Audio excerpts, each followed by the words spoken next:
SS innovations international, जो भारत की पहली स्वदेशी रूप से विकसित सर्जिकल रोबोटिक प्रणाली के निर्माता हैं, उन्होंने आज एक महत्वपूर्ण उपलब्धि दर्ज की जब SSII Mantra made in India surgical robot यात्रा अपने दूसरे पड़ाव इंदौर पहुंची। जहां ये यात्रा भोपाल में समाप्त होने के बाद मध्य प्रदेश के इस जीवंत शहर तक पहुंची। इस पहल का उद्देश्य उन्नत स्वास्थ्य सेवाओं तक पहुंच का लोकतांत्रिक करण करना है, जहां आईएसएस इनोवेशन इंटरनेशनल ने छात्रों, शिक्षकों और नागरिकों को अत्याधुनिक एसएसआईआई मंत्र यूनिट का प्रत्यक्ष अनुभव कराया। इससे न केवल चिकित्सा समुदाय को जोड़ा, बल्कि भारत की रोबोटिक सर्जरी नेतृत्व क्षमता का प्रत्यक्ष अनुभव प्रदान कर आने वाली पीढ़ी को प्रेरित किया और वैश्विक स्वास्थ्य सेवा को आगे बढ़ाने के लिए एसएसआईआई की प्रतिबद्धता को मजबूत किया। पहली सर्जरी एक बेरियाट्रिक सर्जरी थी जिसे डॉक्टर मोहित भंडारी ने रिमोटली किया था। ये उन्नत न्यूनतम इन्वेंसिव बेरियाट्रिक सर्जरी और अत्याधुनिक टेली सर्जिकल तकनीक का बेहतरीन संयोजन था। दूसरी ओर तीसरी सर्जरी एक रोबोटिक लेप्रोस्कोपिक कोलेक्टोमी और एक ट्रांस एंडोस्कोपिक पाइलोरोमाइलोटोमी इनविग्नल हर्निया रिपेयर थी। इन्हें डॉक्टर महक भंडारी की सेम्स की सुपर स्पेशलिटी ने रिमोटली किया था।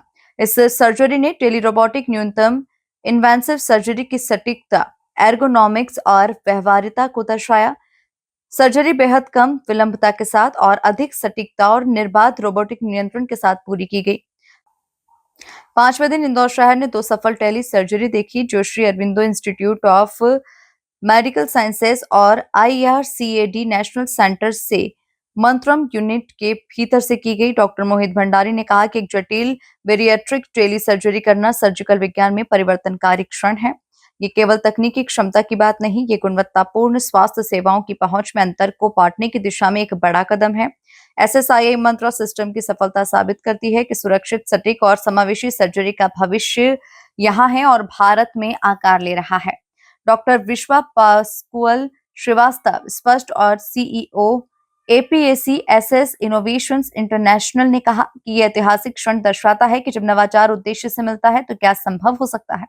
यह आयोजन डॉक्टर विनोद भंडारी की गरिमामय उपस्थिति में हुआ। इसमें डॉक्टर्स, मेडिकल फैकल्टी, छात्रों और स्थानीय जनता ने उत्साहपूर्वक भाग लिया और भारत की मेडटेक इनोवेशन को प्रत्यक्ष रूप से देखा।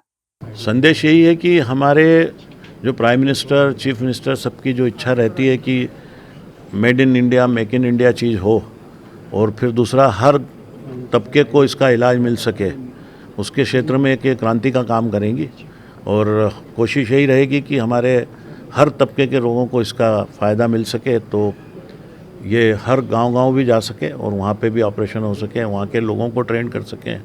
यही हमारी इच्छा है, इससे शुरुआत तो यही है। इसका जैसा कि नाम मंत्रम यात्रा दिया गया, क्या किस तरह का मंत्र इसके माध्यम से? मंत्र ये है कि जो सर्जरी बड़ी डिफ़िकल्ट थी, कुछ सर्जरी ऐसी थी जो हो ही नहीं पाती थी, मरीजों को बहुत तकलीफ़ होती थी, वो एक मंत्र के रूप में काम करेगी और सब लोगों को बेनिफिट मिलेगा। Not only students, teachers, resident doctors, consultant, but मरीज भी, और मैं तो कहूँगा ओटी टेक्नीशियन के लिए भी एक मंत्रा का काम करेगा ये। मेडिकल स्टूडेंट के लिए अगर मैं कहूँ तो उनको तो बेसिक इसकी ट्रेनिंग सिमुलेटर पे हम दे रहे हैं और उसके बाद फिर इसको हम कैडेवर पे देते हैं और उसके बाद फिर उनको मरीज पे करने के लिए देते हैं। अभी तो इंदौर से ही शुरू हुई है, अब आगे सब जगह पूरे इंडिया में जाने का प्रोग्राम है इसका। डॉक्टर्स को इसमें सबसे पहला ट्रेनिंग का ये है कि एक तो पेट के ऑपरेशंस जो होते हैं वो, हार्ट के ऑपरेशंस, कैंसर के ऑपरेशंस, किडनी के ऑपरेशंस, प्रोस्टेट, और गायनी में बहुत आजकल कैंसर होता है तो उसके लिए रोबोटिक बहुत अच्छा होता है। इसका आपको एक ख़ास बात बता दें कि ये 360 डिग्री पे काम करता है, तो सो दैट जो विज़न है वो आपको 360 डिग्री मिलता है, तो आप कोई भी छोटे से सूक्ष्म से सूक्ष्म टिश्यू छोड़ नहीं सकते हैं और ना नुकसान कर सकते हैं। अगर नॉर्मल है तो उसको छोड़ देंगे, एबनॉर्मल है तो निकाल देंगे। और ब्लड लॉस बहुत कम होता है, रिकवरी फास्ट हो जाती है, तो मरीज घर जल्दी जाता है, अपने काम पे जल्दी लौटता है। जो अभी आज से हमने जब 2012 में ये शुरू की थी रोबोटिक सर्जरी, सबसे पहले मेरे ख्याल इस इंडिया में तो हमने ही चालू की थी, तब ये बहुत महंगी भी पड़ती थी और लोगों के अप्रोच के लिए भी दूर थी। अब ये जो मेड इन इंडिया रोबोट बन गया है तो कोशिश यही रहेगी कि कम से कम पहले हम मध्य प्रदेश में इसको हर जगह पहुंचा दें। और मैंने रिक्वेस्ट की है चीफ मिनिस्टर से भी कि इसको आयुष्मान में भी ले लें तो लोगों का फ्री में इलाज हो जाएगा, क्योंकि आजकल आयुष्मान के पेशेंट्स बहुत होते ही हैं, उनके पास कार्ड भी रहते हैं। और इसका ज़्यादा उपयोग एक प्रोस्टेट कैंसर में भी है, जिसमें तो लोगों को क्यूरेबल हो जाता है ट्यूमर। समय की बात की जाए तो जनरल सर्जरी और रोबोटिक सर्जरी में कितने समय का अंतर आ जाता है? समय का कोई अंतर नहीं है, समय तो ज़्यादा रोबोटिक सर्जरी में कम लगेगा ओपन सर्जरी से।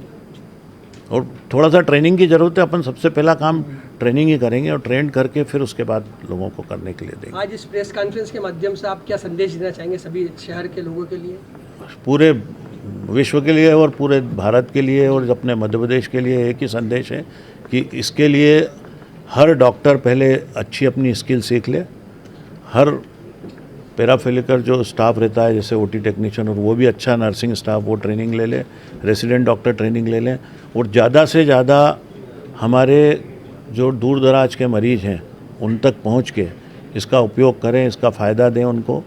और जो अनअफोर्डेबल है उनको कोशिश करें कि फ्री में भी इलाज करना पड़े तो करें। यही मेरा तो संदेश रहता है, हमेशा यही है, और इसी बेसिस पे अपन ये सब कर रहे हैं। Your name and designation? मैं डॉक्टर विनोद भंडारी हूँ, मैं फाउंडर चेयरमैन हूँ Aurobindo institute of medical sciences का। ये डॉक्टर मोहित भंडारी हैं, ये रोबोटिक एंड बेरियाटिक सर्जन है।